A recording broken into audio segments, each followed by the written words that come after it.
യൂസുഫ് നബിയുടെ ചരിത്രം അധ്യായം 6. യൂസുഫിനോടൊപ്പം മറ്റ് 2 യുവാക്കളും കൂടി ജയിലിലടക്കപ്പെട്ടു. ഒരിക്കൽ അവരിലൊരാൾ പറഞ്ഞു, ഞാൻ മദ്യം പിഴിഞ്ഞെടുക്കുന്നതായിട്ട് സ്വപ്നം കണ്ടിരിക്കുന്നു.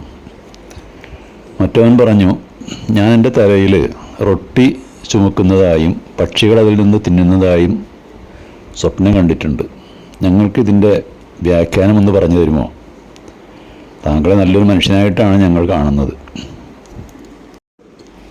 രാജാവിന് മദ്യം ഉണ്ടാക്കുന്ന ഒരു വിഭാഗത്തിൻ്റെ തലവനായിരുന്നു ഒരാൾ. മറ്റേയാളാകട്ടെ റൊട്ടി ഉണ്ടാക്കുന്ന ആളുമായിരുന്നു രാജകൊട്ടാരത്തിൽ. ഈ മദ്യമുണ്ടാക്കുന്ന ആ ഗ്രൂപ്പിൻ്റെ തലവൻ അതിലൊരിക്കൽ രാജാവ് മദ്യം കുടിച്ചപ്പോൾ അതിൽ ഈച്ചയെ കാണപ്പെട്ടു. അതിൻ്റെ പേരിലാണ് ജയിലടക്കപ്പെട്ടത്.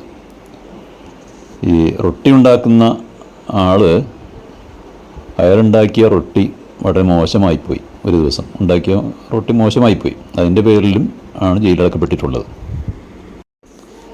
അവരുടെ ഈ സ്വപ്ന വ്യാഖ്യാനത്തെക്കുറിച്ച് പറയുന്നതിന് മുമ്പായി യൂസുഫ് ഇപ്രകാരം പറഞ്ഞു, നിങ്ങൾക്ക് കഴിക്കാനുള്ള ഭക്ഷണം വരുന്നതിന് മുമ്പായി തന്നെ അതിൻ്റെ രഹസ്യം ഞാൻ വിവരിച്ചു തരാം. എനിക്കെൻ്റെ രക്ഷിതാവ് ദൈവം തന്ന ഒരു കഴിവാണത്.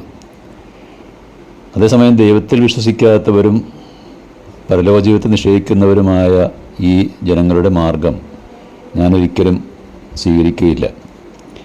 എൻ്റെ പിതാക്കളായ ഇബ്രാഹിം, ഇസ്ഹാക്ക്, യാക്കൂബ് അവരുടെയൊക്കെ മാർഗമാണ് ഞാൻ പിൻപറ്റുന്നത്.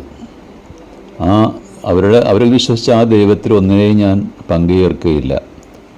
ദൈവം ഞങ്ങൾക്കും മറ്റു മുഴുവൻ മനുഷ്യർക്കും നൽകിയ അനുഗ്രഹങ്ങളിൽപ്പെട്ട ഒരു കാര്യമാണല്ലോ അത്. എങ്കിലും മനുഷ്യരിലേറെ പേരും നന്ദി കാണിക്കുന്നവരല്ല. എൻ്റെ ജയിൽ കൂട്ടാളികളെ, നിങ്ങൾ വ്യത്യസ്തരായ പല ദൈവങ്ങൾ വിശ്വസിക്കുന്നതാണോ നല്ലത്? അതല്ല സർവാധികാരിയും ഏകനുമായ ഒരു ദൈവത്തിൽ വിശ്വസിക്കുന്നതാണോ നല്ലത്? തുടർന്ന് അവരുടെ സ്വപ്നത്തെ അദ്ദേഹം ഇപ്രകാരം വിശദീകരിച്ചു. എൻ്റെ കൂട്ടുകാരെ, നിങ്ങളിലൊരാൾ തൻ്റെ യജമാനന് മദ്യം വിളമ്പിക്കൊണ്ടിരിക്കും.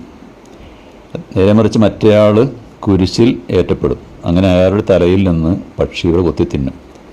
നിങ്ങളിരുവരും വിധി തേടിയ കാര്യം തീരുമാനിക്കപ്പെട്ട് കഴിഞ്ഞിട്ടുണ്ട്.